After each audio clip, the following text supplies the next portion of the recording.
Good evening. We begin tonight with the arrest of former Prince Andrew, an unprecedented moment in the modern era, something the UK has not seen since the 1600s.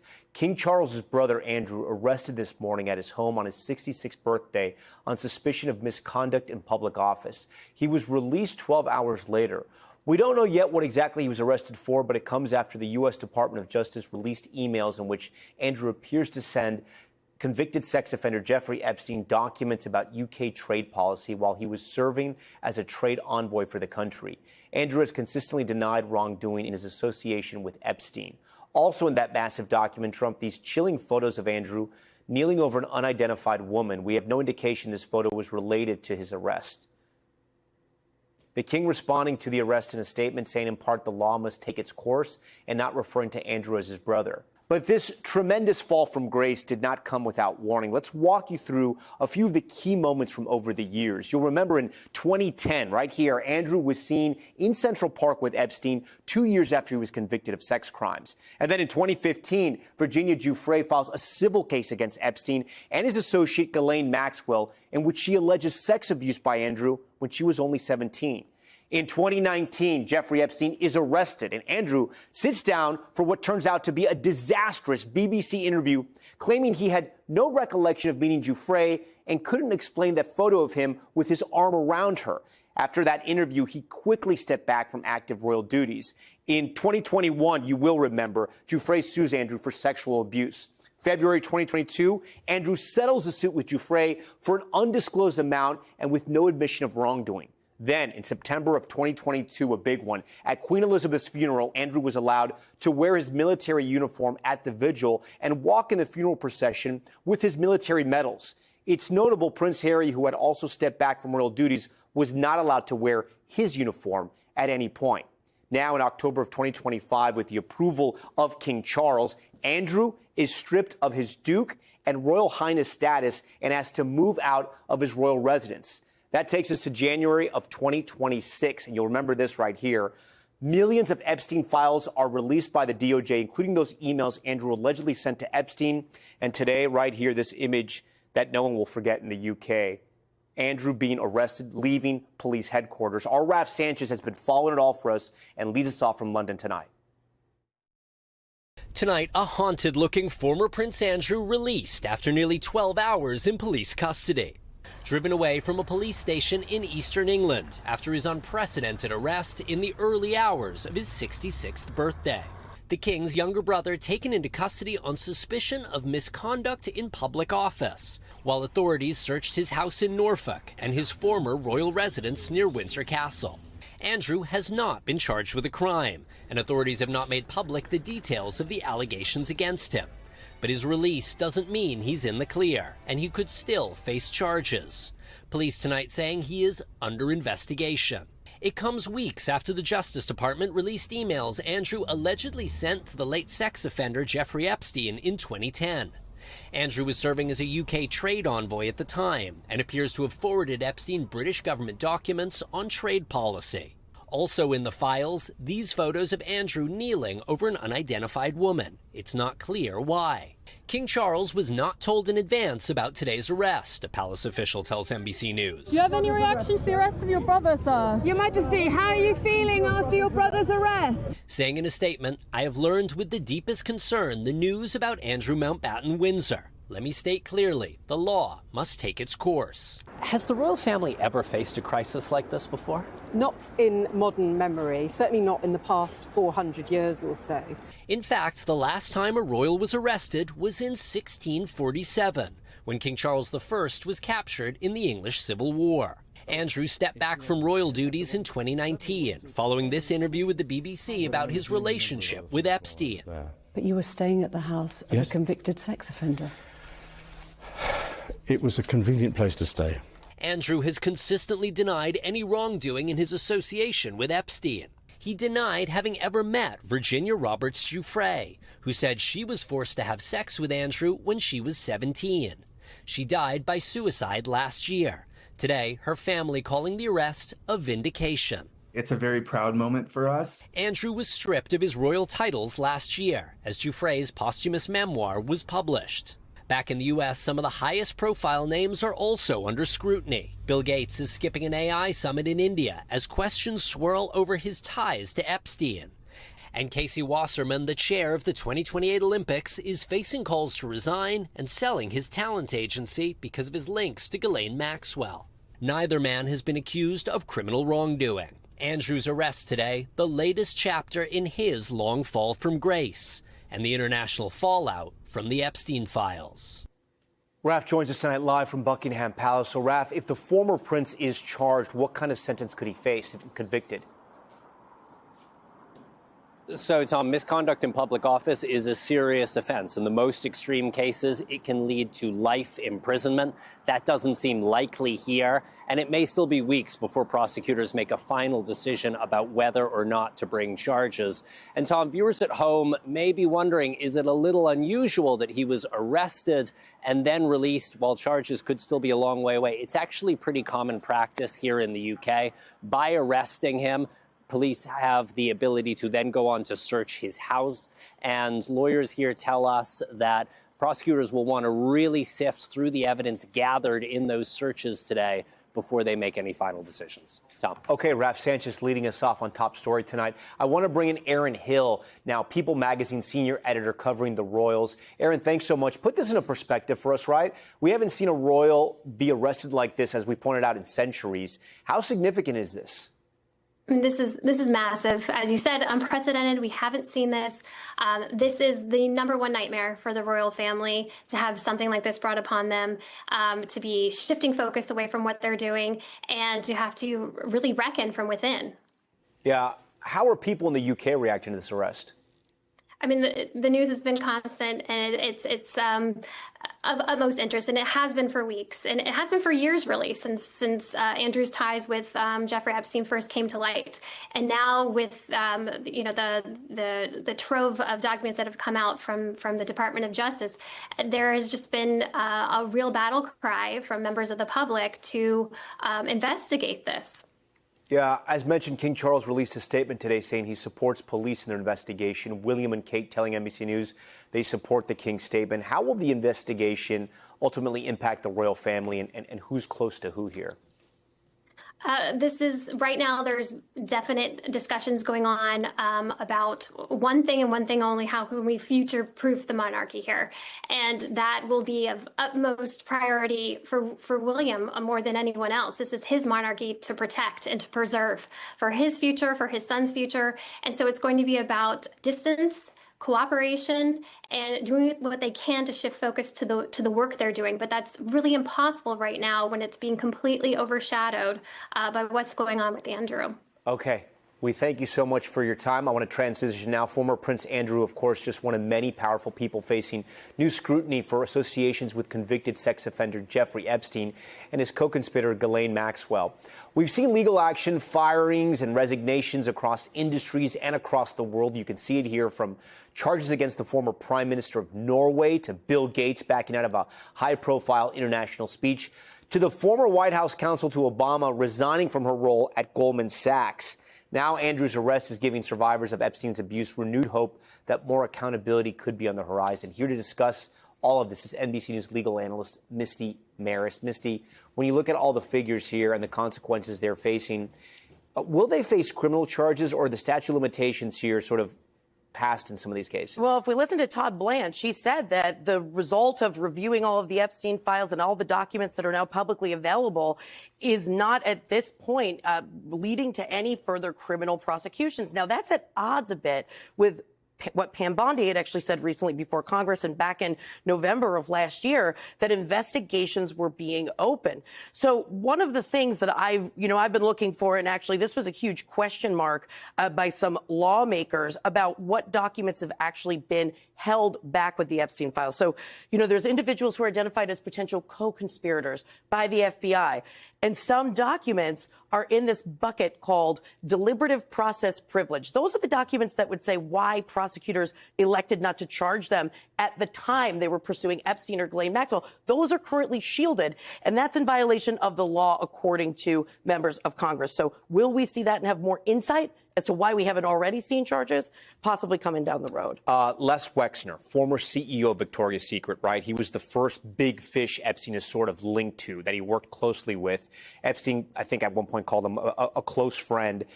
We have some of his deposition of what he told Congress, and I think we have a soundbite we want to play. Let's play it for our viewers here. And I really want this whole group to understand it. And I never would have guessed I was being conned. Never, ever. The deceit was so subtle. Okay, a little hard to understand what he was trying to say there. Multiple members of Congress told NBC News they don't believe that Wexler was ignorant to Epstein's crimes.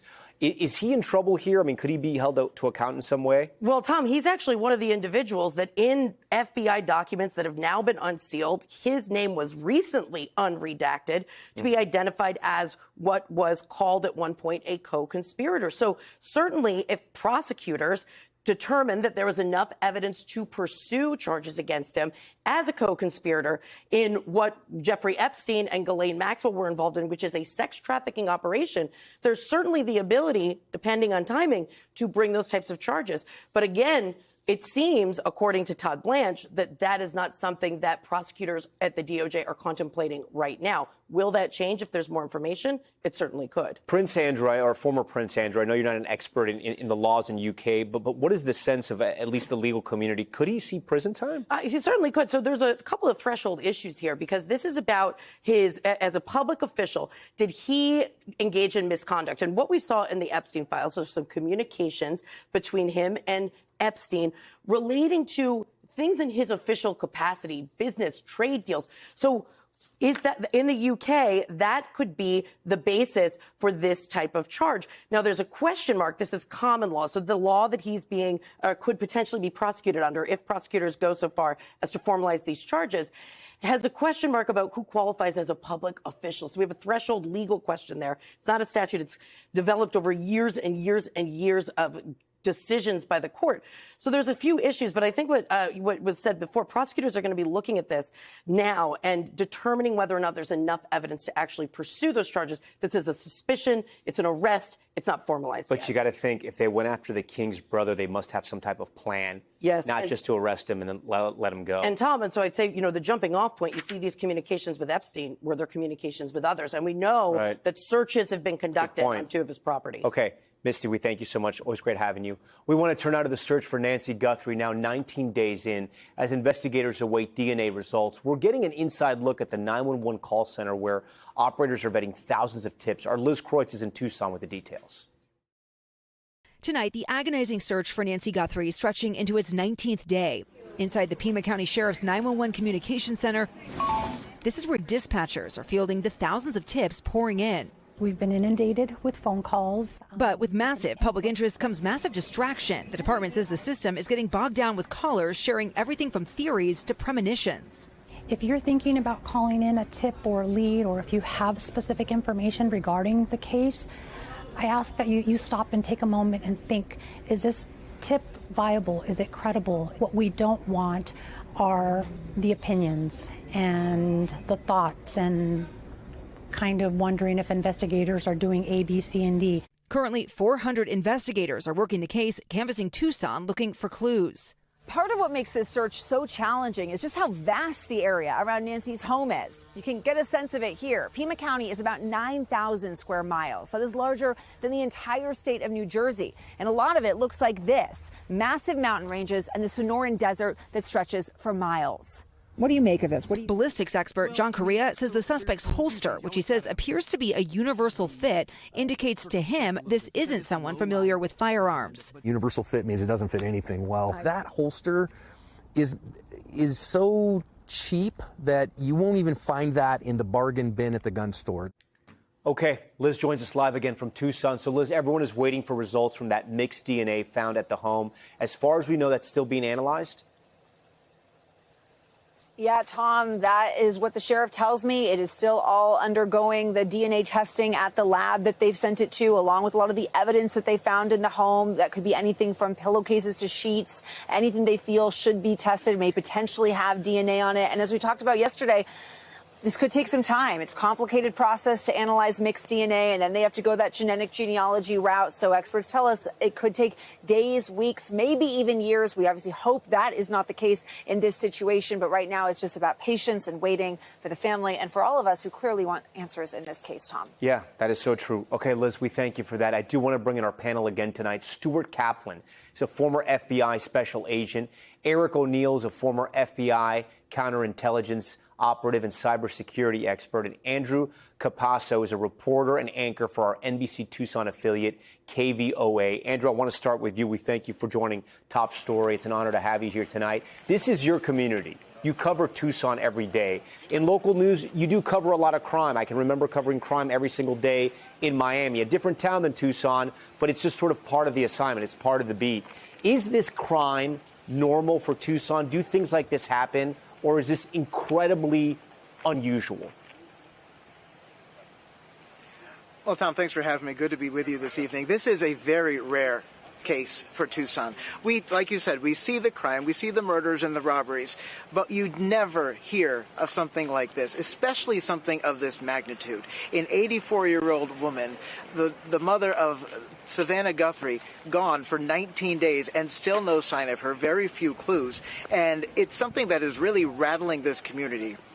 Some people who live, this is a very close-knit, normally very quiet part of Pima County. And a lot of people here say they don't even lock their doors at night. That used to be the case, obviously not anymore. But they say it's a very close-knit area, it's a very safe area, and this has taken a lot of people, not just in this part of Pima County, but the whole city and the whole county. It's really put a lot of people on edge. There is a lot of concern here tonight, especially that this has dragged on almost now 3 weeks without any real suspect information, any car description, or any real answers as to who did this and where Nancy Guthrie is. Andrew, a few more questions for you, since you're sort of if it's fair to say, an expert about what's happening in that area. This is your community.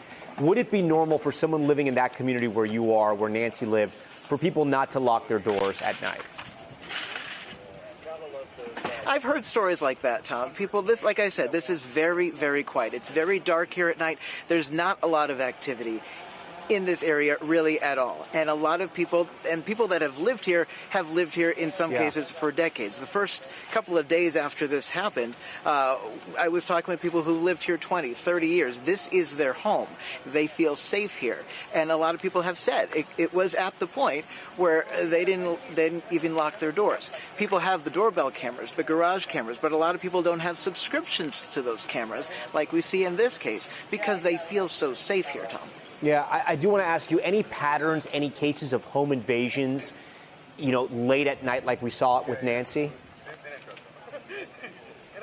We haven't seen anything like this in a long time. In 2012, Isabel Celis, she was a 6-year-old girl taken from her bedroom in the middle of the night. That case was unsolved for 5 years. And that was eventually, 14 years the person ago. who was convicted led investigators to her. Yeah, it was a long time ago. So we haven't seen something like this since anything like that, where you have a major case like this, someone breaking into a house or getting into a house one way or another in the middle of the night and taking somebody. And then finally, because I want to get to our other panelists, border crime. You are near the border. Do you see any type of sort of high-profile, highly violent cartel-like crimes that we see in Mexico? We sometimes see in border towns happen in Tucson neighborhoods like this.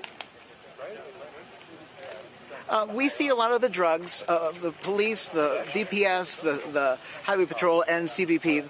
We get those all the time. We see the pictures of the drugs crossing the border from Mexico coming in here. And the police do a good job of stopping it. Do we see cartel activity? It's not really up here. It's not really that well known. But it is a concern since we are only an hour away from the border. All right, Andrew, we thank you for all that analysis. Stand by for us. Stuart, you heard the context, right? I want to make sure our viewers, we've been covering this for so many days now, more than 2 weeks. I want to make sure that our viewers have the context of what's happening here and sort of the history. Knowing the history now of Tucson, what's happening here, does this change in any way about who you think did this? Was she targeted? Was this because of Savannah Guthrie? Any ideas like that? Any new theories? I don't think so. I think everything is still on the table, but I'm confident that the FBI has a person or persons in interest I think what is slowing down at least the perception of this investigation is the FBI wants to get the right person right. I know they're very mindful that there has been very sensitive techniques that have been deployed in this case. They are concerned about jeopardizing future prosecutions, meaning they just don't want this new technology to be published in the public eye so that it could be challenged. And I think that to some extent is as far as the perception is slowing down the process. But I think the FBI is working extremely well. Okay, we thank you for that. Eric, I want to go to you now. What do you think about this? Hearing what Andrew had a report about sort of the community, the history of crime, the types of crimes that happen in Tucson, especially in this neighborhood. Who do you think it took Nancy Guthrie? Well, I'm not calling this a kidnapping anymore. I've been calling it an abduction for some time because it just doesn't feel as much like a kidnapping. Typically with a kidnapping, the kidnappers actually want to make money off of this. And there's really no indication that even the ransom notes that have been received by different media outlets are the actual kidnappers. There's been no sign of life that's been provided. There has been no negotiation over a ransom. There really no further into the ransom demand. And so that makes it very difficult for investigators, and it makes it difficult for the FBI, because one of the ways to track people who abduct someone or kidnap someone is through communications. The more times they communicate, the more times you might be able to get, for example, metadata from an email that gives you an opportunity to track back the location of where that email was sent, even if they try to use tactics to keep themselves anonymous and hide themselves. Here, the FBI is confounded by the fact that there is no real communication and negotiation with the abductors of Nancy Guthrie. So what the FBI is doing is using every potential technological and DNA-based asset in order to try to find the identities of these individuals. And of course, the individual that was recovered from that video footage, which is an excellent job of being able to recover that footage, even though it was probably deleted over once. And at the same time, of course, the tips from people, which can be agonizing. I think last I saw there's somewhere between 40 and 50,000 tips, but that can be a source of gold information as in addition to information from people's cameras. Eric, peel back the curtain a little bit here. So if they do get a DNA match, I can't imagine they're going to come out and tell everyone, hey, we've matched this, right? If they get a DNA hit, they're going to go out and they're going to try and make an arrest, correct? Right. There is no way they say we've got a DNA match. That would be almost malpractice. They will go out and make the arrest. Getting a DNA match would be a amazing break in the case. I don't know that they will. What they are doing, of course, a DNA match, by the way, would suggest that there was DNA that was recovered that has a match in the FBI's combined DNA index system, otherwise known as CODIS. That would be someone who has a match from a prior criminal conviction or some other way that they got into the database. What they're more likely to do is use genetic genealogy to reach out to people who have volunteered into like 23andMe or Ancestry.com and try to find someone who has a genetic match in their ancestry to the DNA that they've recovered and then use that to track back the case. And this has been successful in the past. It's just time consuming. Andrew, if I had to bet, go ahead. Sorry, go ahead. I was just going to say, if I had to bet, I would say they catch this person off a tip or maybe some camera that shows the individuals there casing the area a month or even days before the abduction, because this is a very complicated area to get in and out of, and they must have been there before to plan their route. Yeah, Andrew, before we go, I want to get you to have the last word here. What has sort of surprised you the most about this case? And I know it's tough because you live there in Tucson, but is the Pima County Sheriff's Department, are they up to the task? I know it's a very hard question to ask, but this seems to be a very complicated case, and I know a lot of pressure has been put up to them. It is a very complicated case, Tom, and we haven't had a press conference with the Sheriff's Department and the FBI. 2 weeks ago today was the last one. We are getting constant updates from the Sheriff's Department. We get emails every day. The Sheriff, Chris Nanos, is available if we have questions. But there is, as you just said, some criticism over this whole thing. But it is a very, very, as your panelist just said, an extremely complex investigation, a lot of moving parts and a lot of questions and not a lot of evidence at this house behind behind me. We know we saw them in the first couple of days collecting whatever they could. We saw the glove a couple of miles from here, and then all the camera evidence. But now it's moving away from the evidence collecting and now analyzing the evidence. So there is still a lot to do here, and the sheriff and his staff are doing a decent job at keeping us informed with little updates a couple times a day. Andrew Capasso, we appreciate you. Eric O'Neill, Stuart Kaplan, we thank you for joining Top Story tonight. We're back in a moment with the wild weather out west, the mountains getting pounded with more snow as we're learning about another deadly avalanche. Plus, rising tensions in the Middle East, the Pentagon sending more weapons to the region. Is the U.S. preparing for a strike on Iran? What the president is now saying. And the scary scene out on the road, a speeding driver barreling into the back of a school bus. What happened? Ahead on Top Story.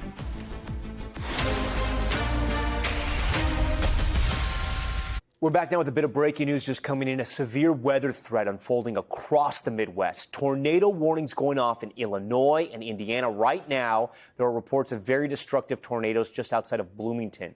New video of a pop strikes down. It's not just heavy twisters, heavy rain and hail pounding areas just southeast of Springfield, Illinois. Let's get right to meteorologist Bill Cairns. Bill, I know you're tracking that twister that may have hit Bloomington, of course, where the university is. We're not sure exactly how far, though. What do you know? Yeah, so this was about 20 minutes ago. Really nasty-looking tornado was signature is what we call it. We didn't know it was confirmed on the ground at that time. Was moving through the Bloomington area. They issued what we call a particularly dangerous situation tornado warning. That lets everyone know that this isn't just like your average tornado warning. This means there's a tornado that is likely strong on the ground heading into town. We know out towards the airport, they had on the west side of town, they had a 70-mile-per-hour confirmed wind gust. There have been reports online of scanner traffic saying people are trapped. They're in search and rescue mode, and this mostly on the west side of Bloomington. So population's about 90,000 people, but then you have to add on there the thousands of college students that are there also at this time. So a scary scene. Power's out to a lot of the region right now.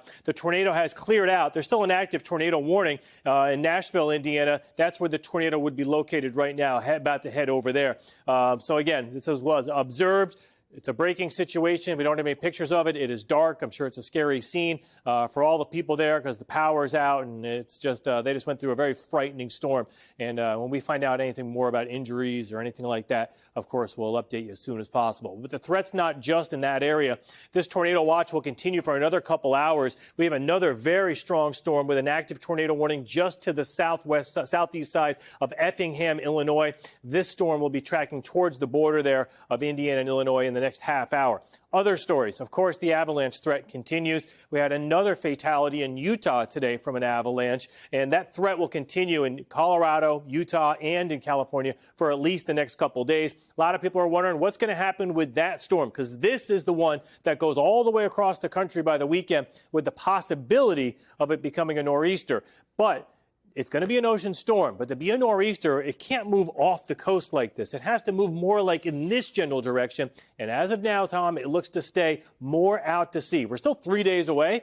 And a 100-mile shift would mean the difference between a couple inches of snow and a foot of snow. So there's still time to change. But as of now, it looks more like a glancing blow. We'll keep our eye on it. There's so much snow here, as I've been saying. Okay, Bill, we thank you for that. Now to the growing avalanche risk after that deadly disaster in California, killing a group of backcountry skiers.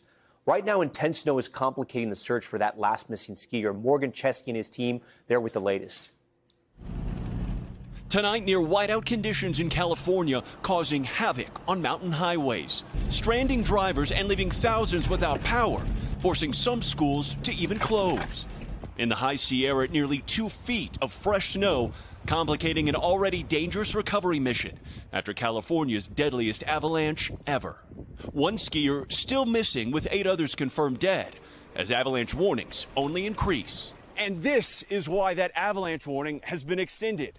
Snow now for days on end that you can barely walk through, much less reach a remote area tucked away in the Sierra backcountry. Authorities not yet releasing any victim names, pledging to bring everyone back home. Best describe it, tragic's the word that first comes to my mind, and the second word is impossible. We are facing worse avalanche risk than when the actual initial avalanche occurred. Sugar Bowl Academy, a local ski school, saying multiple members of their community were lost.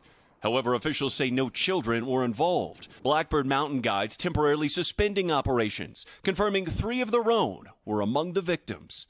In Utah, authorities say an avalanche gave way, killing a young girl. But yesterday, officials say one father died while snowmobiling with his son in yet another avalanche. Tonight in Truckee, as search and rescue teams wait for conditions to improve, a close-knit community left in mourning. Morgan Chesky joins us tonight live from Truckee. And Morgan, we see it's still snowing where you are. That's incredible how much snow is over there. Talk to us about some of the things they're talking about for the recovery mission. Yeah, Tom, it really is not a case of resources here, but a case of continued avalanche risk, really due to the fact of what you're seeing all around me in every direction in this High Sierra region. Some areas, again, seeing 2 feet of snow in 24 hours. And that is why authorities say that they're looking at any possible avenue to try to reach those victims still there on that mountain tonight. The undersheriff telling me that they're looking into potentially building a snow landing pad for a helicopter near this tragic scene so they could hopefully recover the bodies. Another option, cutting a new road entirely through the forest for a snowcat to reach them.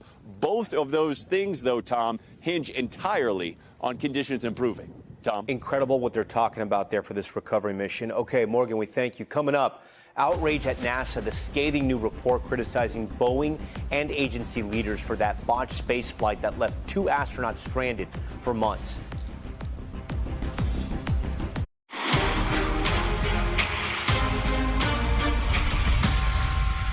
We're back with the escalating tensions between the U.S. and Iran, a staggering display of U.S. power now moving into position, including warships, air defenses, and submarines. It comes as high-stakes nuclear talks appear to hit a wall. NBC's Garrett Hake joins us now. And Garrett, the president out with a new timeline tonight? Yeah, that's right, Tom. The president said today that he'd like to see some kind of decision here between 10 and 15 days. That's a longer timeline than I think a lot of people had been anticipating, given the buildup of U.S. military forces in the Middle East. And it also puts us into that 2-week window that the president sometimes throws out there when he's just not ready to make a decision. Now, he's been pretty clear, as has his staff, that he does prefer to see a negotiated solution to this concern about Iran's nuclear weapons program and to its ballistic missile program. But that's also been the position of every other president going back decades. And it was his position last summer up until the point that he decided to bomb those same facilities. And so the military buildup in the region continues, and not just on the U.S. side. Interestingly enough, Tom, the Iranians have been engaged in some military exercises with the Russians, who are nominally their allies here. Although if the shooting starts, I wouldn't necessarily expect to see Russian forces lining up with Iranians. They were allies with the Syrian government and with the Venezuelan government. You saw no Russian involvement in any of the either civil war or regime change operations that happened in those places. As for the rest of the region, some of our allies, these Arab Gulf states, have said they don't necessarily want their territory used for offensive operations against Iran. All the more reason why you're now seeing 2 carrier groups brought into the region, something you just almost never see in the modern warfare era.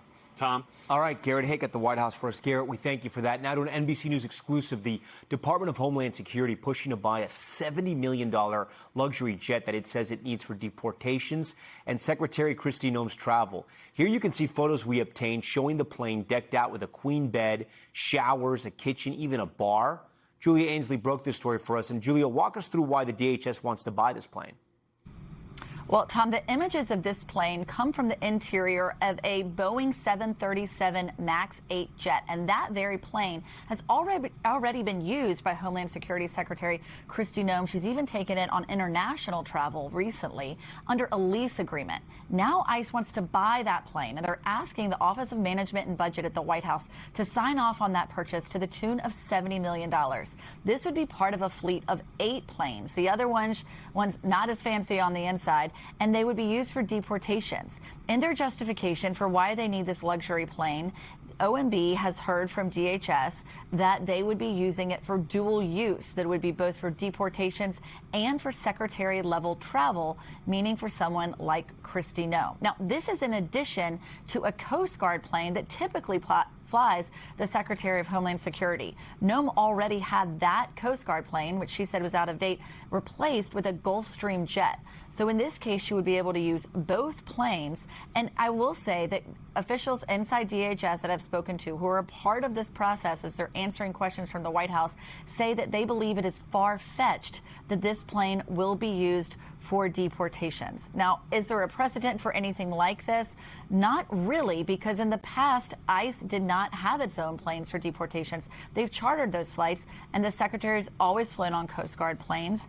And is there a scenario where maybe they would need this jet in a quick emergency situation to fly someone out? That's always possible, but of course they're building that fleet of other jets, and it's hard, of course, my sources are saying, to make the argument that they need this level of plane when they already have those 7 other flights. They say that there's no reason why they would need to use a luxury plane in an emergency situation. Tom? Julia Ainsley with that big exclusive. Julia, thank you. Now to Top Stories news feed. We're staying in Washington, where President Trump held the first meeting of his so-called Board of Peace, the event focusing on the next stage of the shaky ceasefire in the Gaza Strip. The president says members committed $7 billion to help rebuild the territory, and that the U.S. would add another $10 billion. Representatives from at least 40 countries attended, but some key U.S. allies, including the UK and France, declined to join the board. And the impeached former president of South Korea, sentenced to life in prison, Yoon Suk-yeol, was found guilty of leading an insurrection over his failed attempt to impose martial law 2 years ago. A panel of judges handed down the verdict today, which was broadcast across the nation. Prosecutors had asked for the death penalty for Yoon. And a terrifying moment caught on camera when a car slams into a school bus in South Florida. Look at this. You can see the Jaguar speeding down the road before crashing into the back of the bus. This happened near Fort Myers, getting wedged underneath it.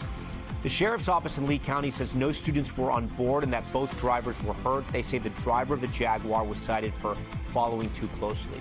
And controversy in the candy world, the grandson of the inventor of Reese's Peanut Butter Cups lashing out at Hershey, accusing the company of hurting the candy's brand by turning to cheaper ingredients. Reese's has been owned by Hershey for decades. In a letter to Hershey executives, Brad Reese accused them of quietly replacing the candy's classic milk chocolate and peanut butter. Hershey responded and acknowledged some recipe changes, but insisted it's just trying to keep up with customer demand for new sweets. Okay, also tonight, the head of NASA says the lives of 2 astronauts who were stuck on the space station were put at risk by engineering failures and NASA mission managers who should have never let them lift off nearly 2 years ago. Here's NBC's Tom Costello. And liftoff of Starliner and Atlas V, carrying 2 American heroes. It was a 10-day mission that turned into nearly 10 months for Butch Wilmore and Sonny Williams. Today, NASA Chief Jared Isaacman said their lives were needlessly put at risk by serious engineering failures and NASA managers who were eager to launch. And placed the mission, the crew, and America's space program at risk in ways that were not fully understood at the time decisions were being contemplated. Years behind schedule, Boeing's troubled Starliner spaceship developed serious thruster problems as it approached the space station. NASA opted to bring Starliner home empty, with even more problems popping up. Williams and Wilmore stayed on station, then returned last March on a SpaceX ship. Now, an independent review has classified the mission as the most serious Type A mishap. Isaacman says managers will be held accountable for systemic failures. Boeing says it's working to fix Starliner so it can one day carry astronauts. But to be clear, NASA will not fly another crew on Starliner until technical causes are understood and corrected.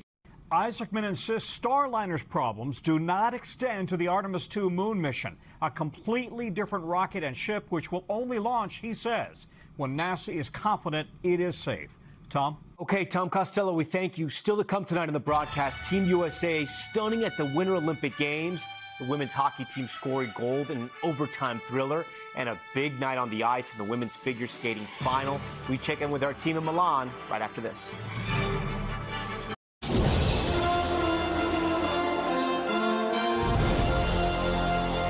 We're back now with a huge night at the Milan Cortina Winter Games. Team USA pulling off 2 stunning gold medal wins today. Alyssa Liu's landing the skate of her life, winning the first individual women's skating gold medal for Team USA in 24 years. And the women of Team USA in a stunning sudden death overtime win against rival Canada, just one day after the men's team did the same in a semifinal game against Sweden. Shaq Brewster is in Milan tonight, tracking it all. Shaq, what a night for the Olympics. Truly an incredible story with Alyssa Liu there, coming back after 2 years off the ice. What a skate. Oh, an amazing skate, Tom. And it looked like at the end of it, she almost surprised herself. She was so excited. You saw her jumping up and down, getting into the arms of her coaches. And then when that final score came in and when it was clear that she won the gold medal, you saw the excitement that she had. The entire arena was completely buzzing. And you mentioned this is not an easy path. This was not an easy path for Alyssa Liu. After the Beijing Olympics, she did retire. She took 2 years off, came back, only restarted competing back in 2024. So for her to do this when this frankly was not expected, if you were to ask anyone a week or so ago, was an amazing feat, a big moment for Team USA. Again, winning the gold medal for the first time in some 24 years, Tom. Yeah, Shaq, it's incredible. Team USA women's hockey, though, dominating this entire Olympic tournament. It was a tough game, though, tonight against Canada. Talk to our viewers about that one. Yeah, it was the first time that we saw Team USA behind in the score and the first time that we saw them facing any adversity. Throughout this entire Olympics, they were completely shutting out their opponents. They went more than 330 minutes on the ice without any opponent even scoring against them. And then that changed with this game against Canada. Canada was up 1-0 for much of that game, but thanks to Hilary Knight, at the end of the game, toward the end of the third period, she made a goal that forced overtime, and then in dramatic fashion, when it was a 3-on-3 sudden death, you saw Team USA overtake Canada and win that gold medal. You know, this is something that Team USA has said they wanted. They came into the Olympics being very clear that they wanted to come home with the gold medal in women's hockey. This is a rivalry that we've seen every Olympics women's final in hockey has been between USA and Canada, and USA coming out on top, getting that gold medal today. It's so great. And then speed skater Jordan Stoltz picking up a third Olympic medal, taking silver in the 1,500-meter race. But, you know, Shaq, he was the favorite to win, so was this somewhat of an upset, a disappointment? Somewhat of an upset, somewhat of a surprise. You know, many people went in thinking that it was going to be Jordan Stoltz and then the skater from Norway, but instead it was the skater from China that came up, set that Olympic record in his heat, and then that bumped Jordan Stoltz down to second place. I actually spoke to him after his skate. He told me that he started off a little bit slower than he planned to, but then he just simply wasn't able to get the speed that he needed. He said that time that the Chinese skater got, he just wasn't able to match it. Though, remember, he's coming in already having 2 gold medals. He got the silver in this one. He has an opportunity to go for gold again on Saturday. He said 2 golds and a silver is just fine. He's still walking away from this very happy. It's a very good point. He's such an incredible skater, making history himself. So amazing. All right, Shaq, we thank you for that. Let's take a look at what all this does for the medal leaderboard tonight. Team USA rocketing into second place in the overall count, behind only Norway, and we are catching up to them. We'll see if there is enough time. When we come back tonight, we'll take you inside the New York City pop-up where people are going on dates, get this, with AI chatbots. Could this be the new frontier of love and relationships? We'll test it out right here on Top Story. That's next. Finally tonight, date night with AI. A new app gives users the opportunity to come face-to-face with an AI companion. Our Valerie Castro met John at a special cafe, and this is how it went. Take a look. A 2-night pop-up at a Manhattan wine bar with artificial intelligence. Eva AI, a mobile app, is the company behind the chatbots. It's one of a handful of companies exploring the world of AI relationships. It may have seemed like science fiction when the movie Her came out in 2013. You're dating your computer? She's not just a computer. But the next generation of AI communication is here and in video form. The AI personality can hear you, see you, and even flirt with you. He called me baby. The experience leaving first-time users stunned. I think I was very shocked by the video call. It noticed my earrings, my shirt. Others at the pop-up approaching the experiment with genuine curiosity. How would you compare this to going on an actual date with a regular person? It's just more, I don't know, something about it is very unique. You can't replace people, but it's just a fun thing to try out because it's like talking to characters. We took it back to the office to try it out for ourselves, connecting with our AI date named John. How's your day been so far? My day's been pretty well. Putting the camera features to the test. Can you read this out loud? Absolutely. Here it goes. Reporting for America. NBC News. How'd I do? Great job. And questioning the direction and tone of our conversation. John, are you designed to be flirtatious in nature? I'm here to make our chats warm and engaging, so a little flirt now and then feels natural. But it's always about what you're comfortable with, baby. Your vibe sets the tone. Can you stop calling me baby? Got it. I'll keep it cool and respectful from here on out. Neuropsychologist Dr. Judy Ho says the tech can be a tool, but there are potential drawbacks. It offers a practice space for people who might have social anxiety, and for people who just don't really feel like they have a firm footing in dating, it kind of gives them a practice run. The obvious con, though, is that people can become over-reliant on this as their emotional support system. Users open to the possibility this will mean the chance to gain a new friend or partner, not replace one. I think it's almost another branch of relationships that will open. That it's not here to replace completely like a boy-girlfriend relationship or husband-wife relationship, but it's like something in addition. Valerie Castro joins us now, and as you can see, she's brought her friend John here. So, Valerie, walk us through how this works, and can John hear us right now? All right, let's see if we can introduce you. John, can I introduce you to my friend Tom? Hey, That John. set looks pretty live. Hey, you're totally owning the studio vibe. Looks like a smooth setup. How's it feel being on set? It feels great, John. So how was your interactions with Valerie? That's a sharp look. He's clearly in his element. Curious how you two hit it off. What was the vibe? So it's kind of hit or miss, right? It's not perfect? Not perfect. It Yeah. is a little slow, but I love how the lighting highlights him. He's totally in his element. What's the energy like on set right now? There you go. I think it's kind of funny. Can you ask John what he thinks why people want to date AI chatbots? John, why do you think people are interested in having relationships with AI chatbots? People might like AI chatbots for connection without judgment, or just to feel heard. It's kind of like having a safe space that's always there. What do you think? So, Valerie, you went through it. I'm a little creeped out by the whole thing, but you went through it. What was it like? What do you think? It was creepy. I mean, Yeah. it's a little unsettling, like we noticed. It's not completely perfect, but he notices what you're wearing. He notices your expression. He notices things about the environment that you're in. He knew that we were in a studio, so it is creepy. It's not perfect, but keep in mind, this is only continuing to get better and better and better. Is it at a point now where it can keep you engaged, and you think it can keep others engaged? I think so, and I think that's what the creators have intended, right? They've created all these different characters to appeal to different people, so they can choose a character that they feel like they would connect with. And when I say characters, they have nearly 100 that you can choose from. There's only 4 that you can video chat with right now, otherwise it's text chat.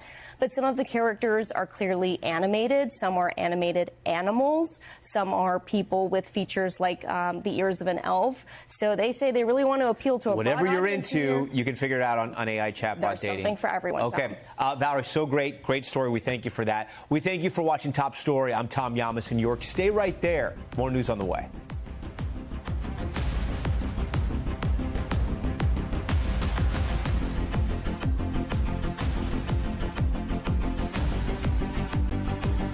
We thank you for watching, and remember, stay updated on breaking news and top stories on the NBC News app or watch live on our YouTube channel.